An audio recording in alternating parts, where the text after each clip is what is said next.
This is page 62, and a black mamba snake kills its prey by preventing their breathing. It does this by inhibiting this enzyme acetylcholinesterase. Explain how this prevents breathing.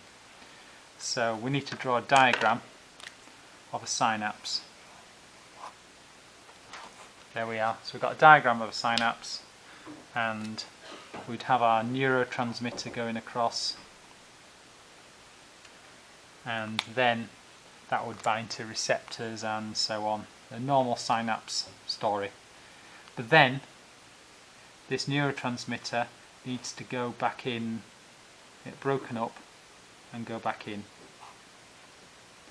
So our neurotransmitter will get broken up into two parts and then reabsorbed into the presynaptic neuron. And the question says it inhibits the enzyme acetylcholinesterase. So the enzyme breaks a neurotransmitter.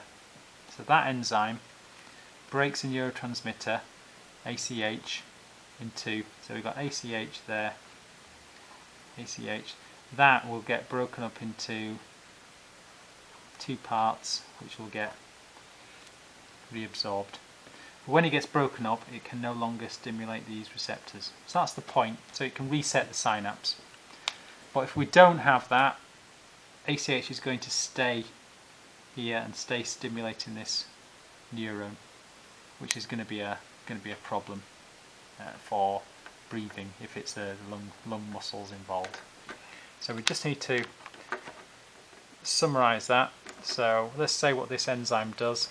So acetylcholinesterase hydrolyzes or breaks up ACH in the synaptic cleft. And so if this doesn't happen, the enzyme doesn't break that down, it's inhibited, then ACH will continue to stimulate these receptors. If inhibited, then ACH not broken down and will continue to stimulate these receptors and remain in the synapse, stimulating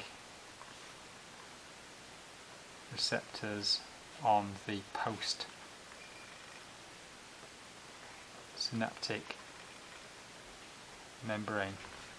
And then if this is a motor neuron leading to lung muscles, then that will affect the breathing. So this will affect the motor neurons for breathing muscles, because they need to be coordinated, not just all stimulated at the same time. And that's why your breathing will be problematic.